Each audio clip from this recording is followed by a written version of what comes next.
Have you ever wondered why we imitate actions, behaviors, and attitudes we observe in others?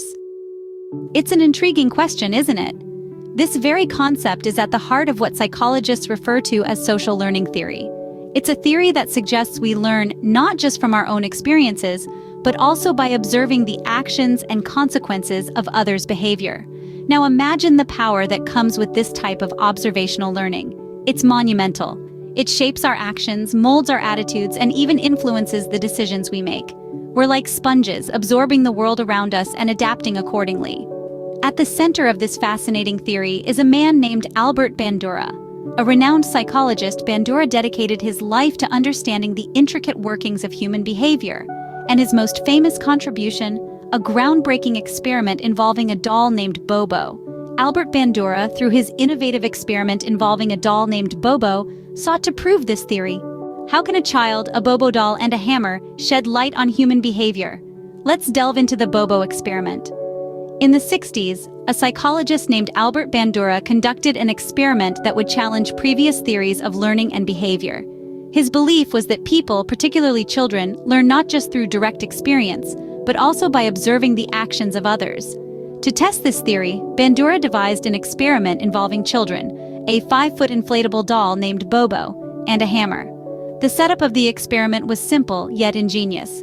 Bandura showed children a short film where an adult acted aggressively towards Bobo. The adult punched, kicked, and even used a hammer to hit the doll, all while verbalizing aggressive phrases. The children watched, their eyes glued to the screen, as the adult vented their apparent frustration on the helpless doll. Once the film ended, the children were then brought into a room filled with toys, including a Bobo doll and a hammer. Unbeknownst to them, they were being observed through a one-way mirror. What happened next was both fascinating and a little unsettling. Most of the children began to interact with the toys in the room, but it wasn't long before their attention turned to Bobo. They began to mimic the aggressive behavior they had seen in the film. They punched, they kicked, they grabbed the hammer, and just like the adult in the film, they began to hit Bobo.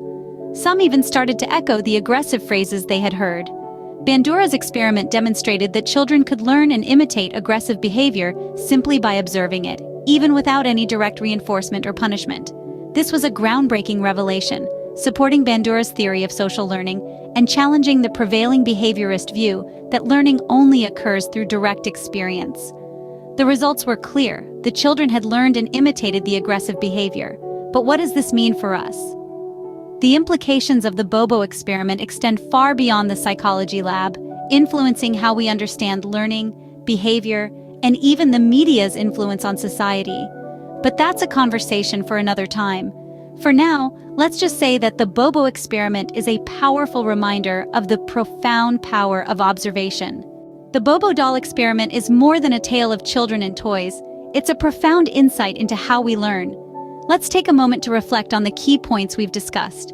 This groundbreaking experiment conducted by Albert Bandura revealed the power of observational learning, demonstrating how behavior can be learned not just through direct experience, but also by observing others.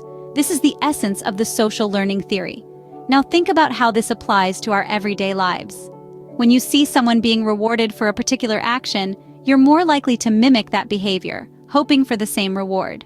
Conversely, if you observe someone being punished for a behavior, you'll likely steer clear of it. This is the principle of vicarious reinforcement, a cornerstone of the social learning theory. But it's not just about rewards and punishments. The Bobo doll experiment also highlighted the role of self-efficacy in learning. This refers to our belief in our ability to succeed in a particular situation. It's this belief that motivates us to try, to persevere, and to ultimately learn.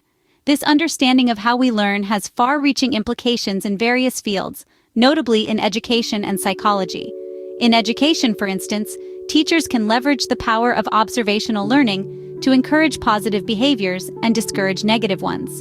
In psychology, therapists can use this knowledge to help clients change harmful behaviors by providing positive role models and reinforcing self-efficacy. So, the next time you catch yourself mimicking a friend's laugh or picking up a new hobby after watching a video, remember that you're not just copying, you're learning in a way that's deeply ingrained in our nature as humans. But let's not forget the responsibility that comes with this.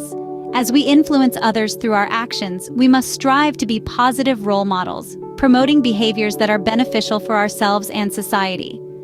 Next time you find yourself picking up a habit or a mannerism, remember the Bobo doll. We are, after all, creatures of imitation.